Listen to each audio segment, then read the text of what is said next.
It is not required for a middle school graduate to hand over. I'll ask the elite with college degrees. You're fired, then. Johnson laughed savagely, and Williams, his toady, did the same. You're correct. You are useless as long as we college grads are present. After giving them both a close look, I declared, this will have serious consequences. However, they merely exchanged glances and chuckled. I had not seen Johnson for a long time till I retired. He appeared gaunt. Johnson caught me in front of the ticket gate and repeatedly pleaded with me to fix the system. I don't understand what's wrong with the system, Williams stated with a sad expression as I turned to face him. He didn't, of course. A college degree isn't enough to handle that system. However, I was no longer among them. I'm not sure. You must solve it on your own. I don't feel sorry for people who made fun of me for finishing middle school. That business might not survive long at this rate. As I passed through the ticket barrier, I thought, my name is James Smith, and I work at an office. I am 41. I oversee the data analysis division of Company A, which supplies industrial indirect materials. The procurement of materials used by construction businesses on a daily basis, such as glass windows for apartment entrances and blue tops for construction, is managed by an industrial indirect materials company. Order fulfillment for customers is more difficult than it seems. For instance, an Italian restaurant can quickly go to a local grocery to purchase more olive oil if they run out during business hours, allowing them to keep serving patrons. They can still serve Italian food, at least. However, work will stop if 10 tons of concrete are required and there is no cement available, which you cannot just buy at a store. Company A has an order forecasting system to avoid these kinds of scenarios, and the important data is handled by my data analysis department. The sales department frequently believes that we only gather unintelligible data, although that is not at all the case. Actually, our department is the company's lifeblood. The management team and President Jones are fully aware of this, which is why they want me to attend the monthly executive meetings and share my thoughts. Johnson, the recently hired sales manager, is the one who objects to this treatment, though. The newly hired Johnson was given a chance to introduce himself during this month's executive meeting. Johnson is my name. I worked for Corporation B, a significant trade corporation, after graduating from Boston University. On the first of the month, I started working here as the sales manager. There seem to be a lot of Boston University alums here, and I'm excited to speak with you. According to my initial assessment, he took great pride in his intellectual background, but it appeared that others didn't share this sentiment. The fact that I just have a middle school certificate may have contributed to my feelings. It was my turn to get up and welcome everyone after the managers and executives had given their introductions. Smith is my name. The department in charge of data analysis is me. Good to meet everyone. Head, Johnson said, raising one eyebrow. I assumed that managers and hire were the target audience for this executive meeting. Do you have a particular presentation to make today? Johnson asked in a haughty manner. The fact that I, a person in my 40s, was surrounded by managers and executives in their 50s and 60s appeared strange to Johnson, who was in his 50s. No, that isn't true. President Jones shifted the topic as I was hesitant to clarify. Well, don't worry about that. Let's discuss the present problems now. Jones' sentiment made perfect sense to me.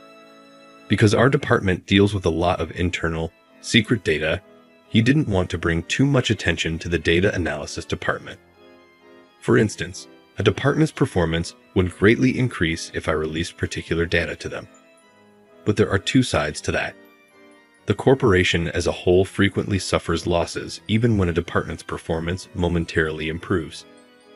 That's why my data analysis department doesn't share analysis results with any other department and has a confidentiality agreement with the corporation. We had a data leak event once, so it could sound overly stringent.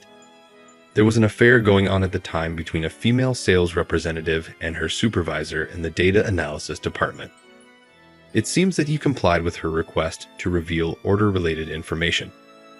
People around her started to suspect her as her performance took off, and the incident was made public. The woman and her boss were, of course, dismissed. Owing to unforeseen circumstances, I assumed the role and put in a lot of effort to protect the data collection system and put preventative measures in place. I still believe that the department head position was not worth the trouble. To avoid any events like data leaks, our department reports directly to the president, even though it is officially a part of the sales department. Johnson was upset, though, that I didn't respond to his query and that the president stood up for me. He began interacting with me in an obnoxious manner after the meeting. "Give me a moment, please." I was teaching my subordinates one day when Johnson burst into the room without knocking. Even the sales manager is prohibited from entering the data analysis department's room without authorization for security reasons. Johnson, however, appeared utterly indifferent. Johnson grinned and posed an unexpected query as I moved forward. "Smith, could you tell me where you're from?" I believed that I had misheard. Who, while at work, inquires about someone's hometown? However, he remained my boss, so I responded solemnly, "I'm from Louisville, but why does that matter?" "No, that's not what I mean," Johnson said, raising his voice as he clicked his tongue. "Could you tell me where you attended school? You must have graduated from a reputable university because you attend executive meetings and the president has such high regard for you, right?" Johnson kept grinning. I could only answer honestly, even though I knew he already knew the answer. It didn't need to be concealed. In Louisville, I went to a public middle school. Back then, I didn't attend college. Johnson grinned and began to nag at me. Thus, that is accurate. Smith doesn't even have a high school degree, according to what I've heard from other supervisors. I couldn't believe it because I've only ever had postgraduates or college grads as subordinates. Well, it's unbelievable that someone in this organization actually doesn't have a degree or a high school diploma. I initially tried to keep quiet and go back to work because I've been made fun of for similar reasons numerous times previously. However, Johnson continued, "You are technically one of my subordinates because your department is a component of the sales department. You become responsible if something goes wrong because you only completed middle school. As you know, there are a lot of these examples. Are you suggesting that I'll cause trouble?" I responded, a little irritated. Johnson gestured toward me as though he had discovered my vulnerability. "You see, I mean it. Diploma-less people aren't exactly submissive. I was just wondering why you don't have a diploma.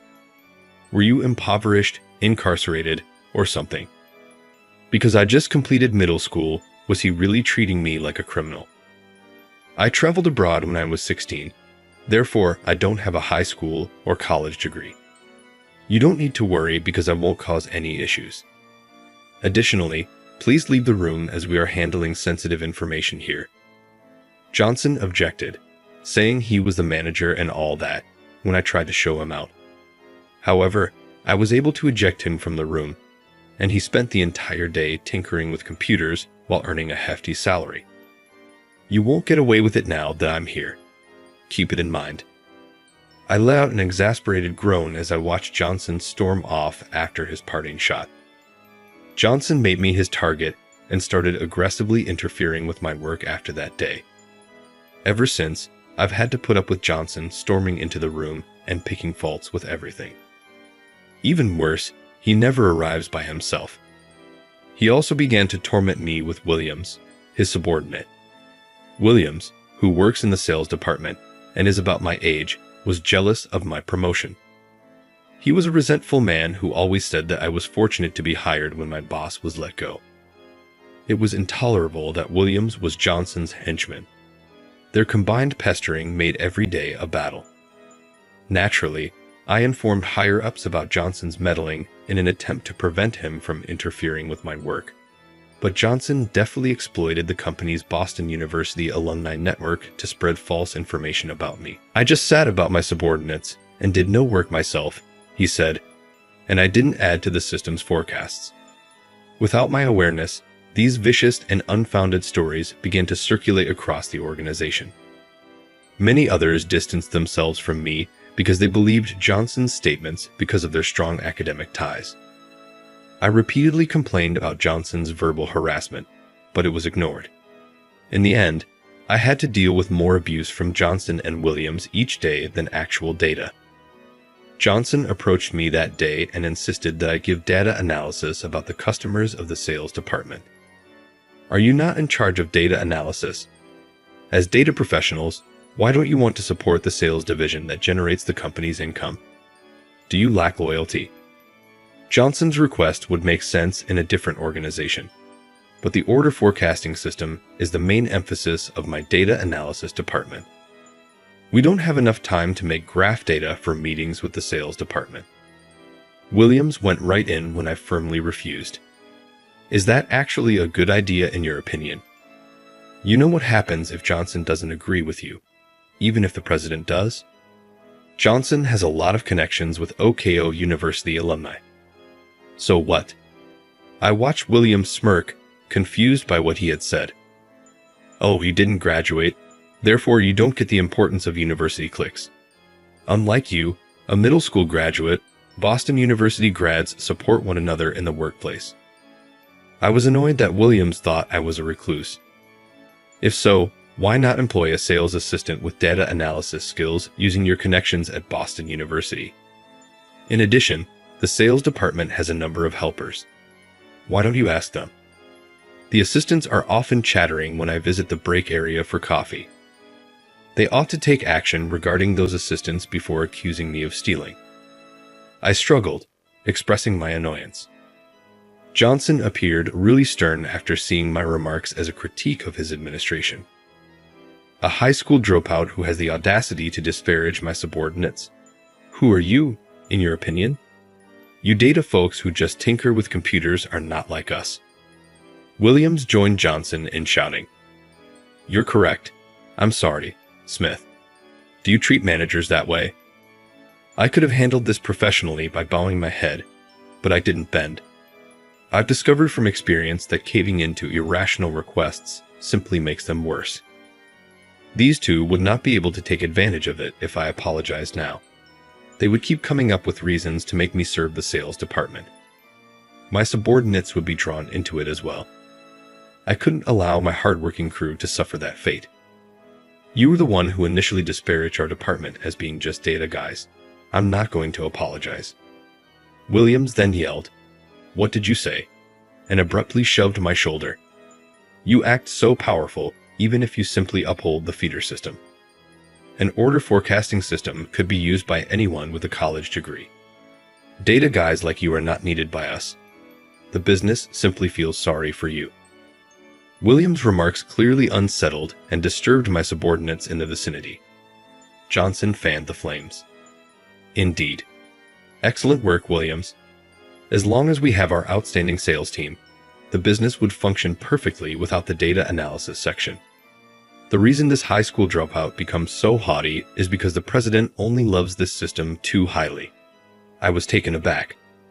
These two are aware that without FETA, the business cannot operate. Johnson in particular, who often attends the executive meetings, doesn't seem to see the significance of the system.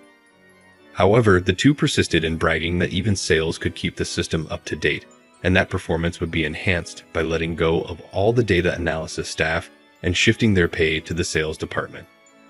Yes, it is correct. At the executive meeting next month, let's suggest that the sales department be given direct authority over them. Since the president is currently away, it will undoubtedly pass if we are ready. You'll be the one in command, Williams. You, a college graduate, can manage it with ease, right? Williams gave me a sly look and then gave Johnson a serious response. Obviously, I can succeed if Smith, a high school dropout, can. My repressed annoyance erupted at his remarks. Is that correct? Then I'll give up. If you believe you can, go ahead and try it, but I'll wager you can't. I snapped at Williams, who winced but curtly shot out, Oh, I'll do it. You're simply getting in the way. You high school dropouts ought to quit this organization. Johnson smiled and took Williams' side. No need for a middle school graduate to hand over the work, we'll ask the college educated. So you're fired. Those in the vicinity were agitated when it was mentioned that there was no need for a handover. These two, however, ignored the whispers around them and lacked a sense of urgency. Johnson and Williams, his henchmen, both laughed savagely. You're correct. You're worthless as long as we college graduates are present. This will have serious consequences, you know. However, the two only exchanged glances and chuckled. Does that sound like a loser's whine? Resigning now is too late to change your mind. You caused this yourself. I had no desire to work with them any longer because of Williams' contemptuous demeanor and Johnson's contented smile. Johnson, who denigrated me for lacking a degree, and the other staff members who disapproved of me due to their focus on academic qualifications, were no longer important to me. I started to move toward resignation after whispering to myself that I didn't care about what had happened anymore. The day after I left Company A, I received the following information from my former subordinates. When the order forecasting system ceased producing projections, FETA experienced its first wave of fear. Only the employees of the data analysis department I had left behind were in a panic at that time. Williams, who had partially replaced me as head of the department, was too preoccupied with courting Johnson to deal with the issue. He even shouted, "You guys are college graduates, aren't you?" after his subordinates informed him of it. Put your minds to work and solve it. Williams said this before he and Johnson left for lunch at a posh hotel nearby. At the start of the following month, the second wave of panic struck. Our company's accounting departments began contacting us to report significant differences in the sales department's quotes and invoices. In one instance, a $40,000 quote for 5 tons of building supplies became an $80,000 invoice. The entire team was in a panic as customers called the sales department and demanded to talk with the person in charge. The sales staff initially believed it to be a straightforward billing error, but they quickly recognized it was much more severe and went white. What on earth is happening? Someone tell me. However, nobody in the sales division was available to respond. They received a deluge of complaints in the interim. Then, when Day Construction, our largest client, called us first thing in the morning, we infuriated them.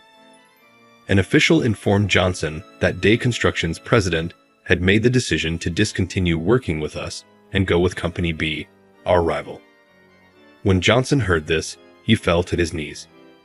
Before departing for an emergency management meeting, the executive informed Johnson that the company had lost more than $30 million in revenue. In a trance, Johnson hurried to the sales department. Why? How did this occur? Williams approached Johnson, who was seated at his desk looking pale with timidity. Boss, a few subordinates said that without Smith, the system wouldn't work. Perhaps Smith was the secret to the system, but I ignored them since I assumed they were just complimenting their former boss. Johnson shouted, "That can't be," as he gazed up. Just because a middle school graduate left, how could this have happened? Williams went silent and appeared uncomfortable.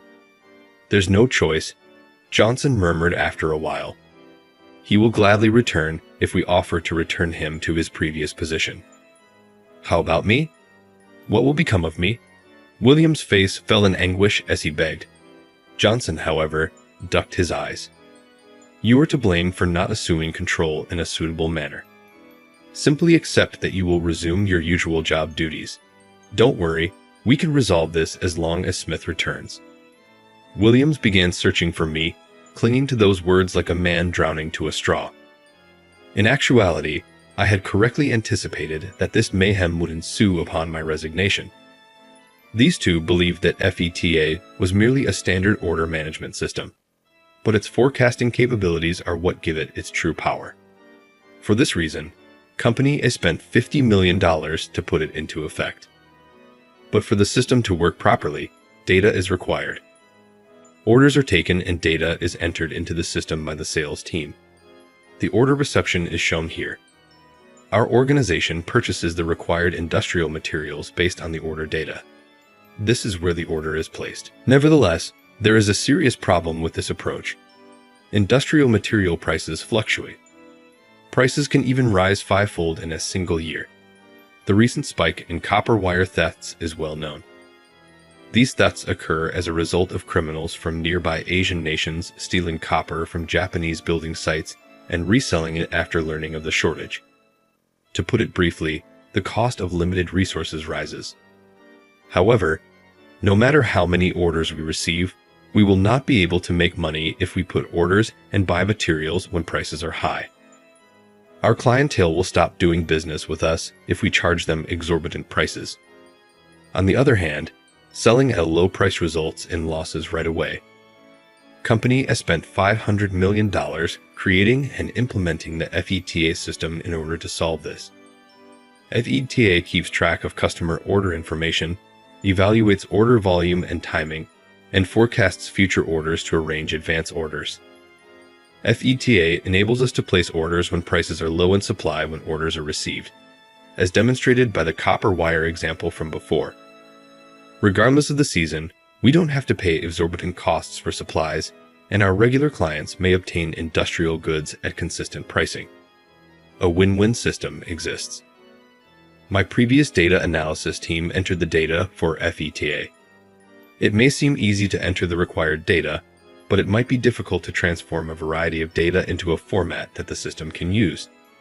While order data is processed, purchasing data necessitates some degree of price prediction.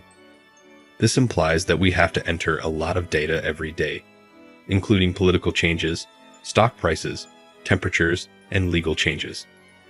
The accuracy of the order projections automatically declines if the data is inaccurate.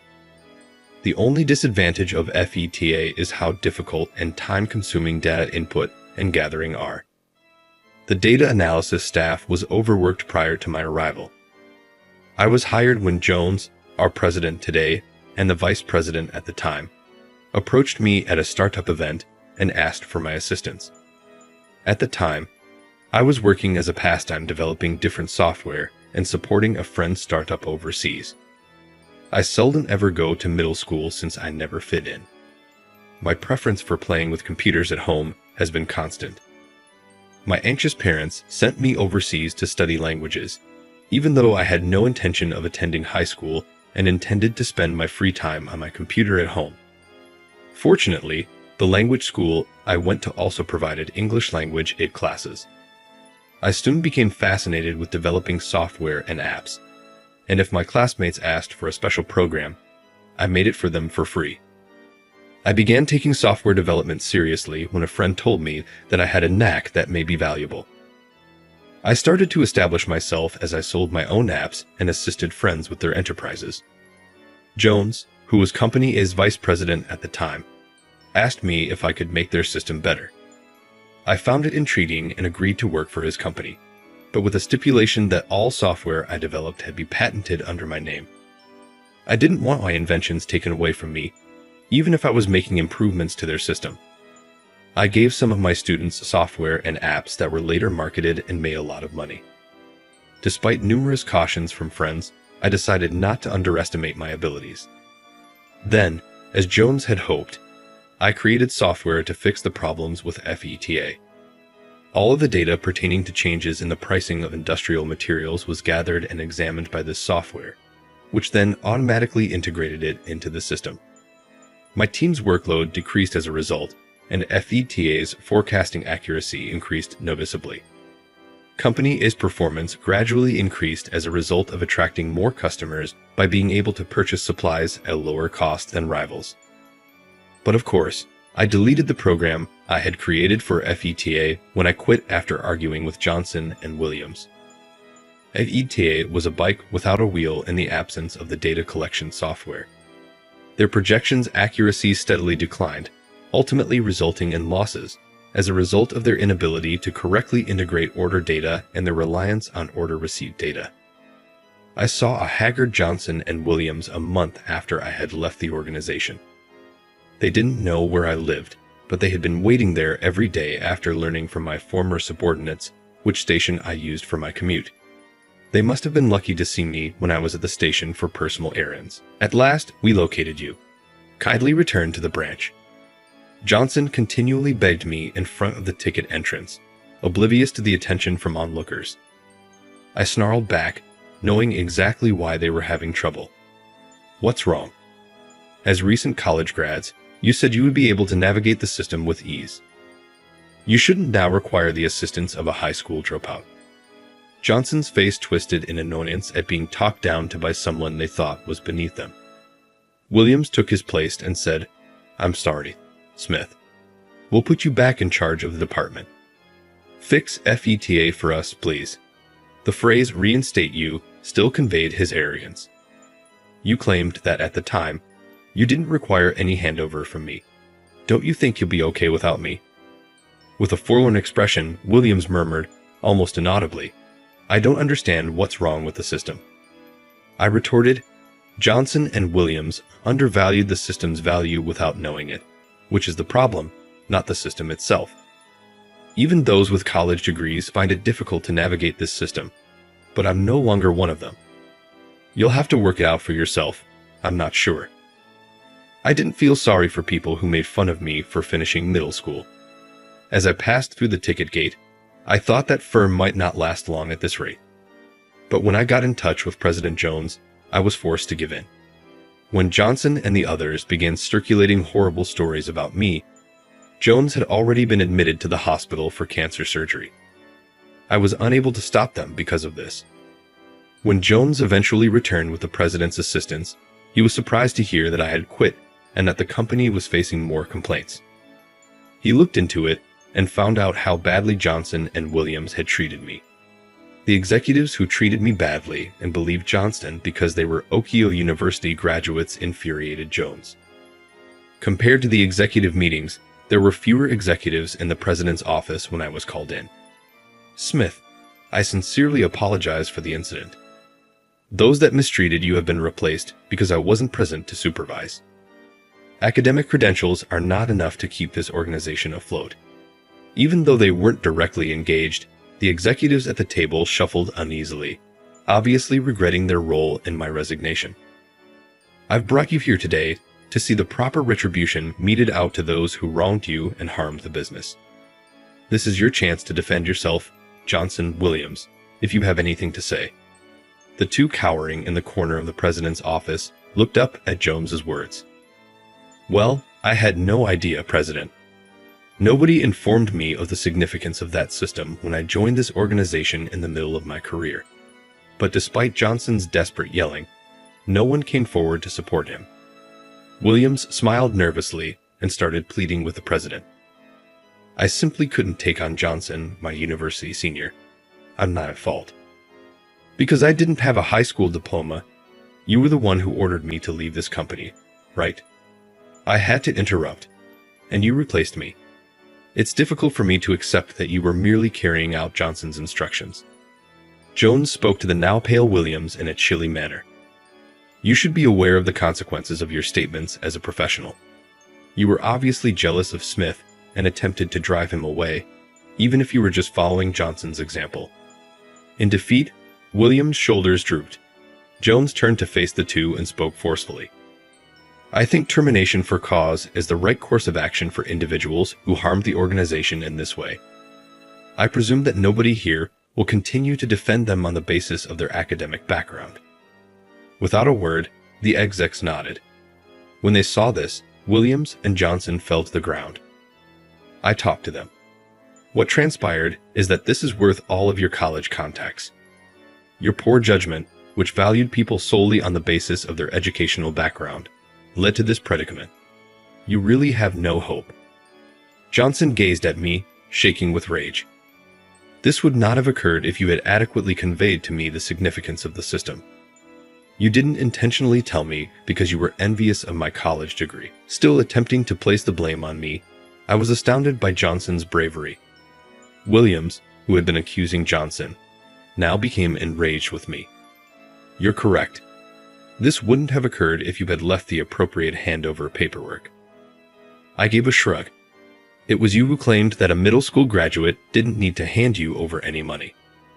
Your college degree is useless if you can't even recall what you've said. Jones cast a scornful glance down at the two. It's unfortunate that we've hired individuals just like you.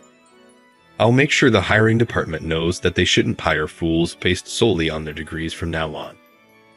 The arrogant couple was obviously taken aback by the president's remarks. The executives silently ushered them out of the room, their shoulders hunched. Williams and Johnson were let go. The substantial harm they inflicted on the business and their demeaning actions toward me were the causes. A civil case resulted from my former subordinates' collective reporting of the insults to the president, which included documented proof of the verbal abuse. According to reports, Johnson and Williams are currently having difficulty finding a lawyer who is willing to defend them, and it is likely that they will not get one. They will probably have to spend all of their savings if they lose because they will have to compensate the business and myself with hefty sums. No other business will recruit them because of the reasons for their termination. Having fallen from grace, their once trustworthy Boston University connections are now worthless. They have no other choice and go about their daily lives fearing the day the court would require them to make the payment. I made the decision to make amends after talking to Jones. I became aware that my decision to leave without first consulting the president was ill-advised, since I was fed up with being made fun of for not having a high school degree. I graciously declined Jones' offer of the open vice president post. I've come to the realization that I'm not cut out for a corporate setting that prioritizes seniority and academic credentials because of the current unrest. Rather, I consented to provide the theater a 1-year license to utilize my proprietary software. I charged a leasing fee for it, of course. I consented to get together with my former subordinates from the data analysis department and give them a lecture on the software's operation after work hours as part of the aftercare. All of them are capable, and after they understand the advice I provide them, they ought to be able to develop comparable software and include it into the theater. I've become weary of the construction sector and intend to go back to my everyday habit of developing software and apps that benefit people. I've always been intrigued in the travel industry, so I might now look at prospects there. I was shocked when Jones volunteered to invest right away when I told him I was thinking about launching a software development business. This time next year, I see myself leading a startup as its CEO, eager to explore a new universe.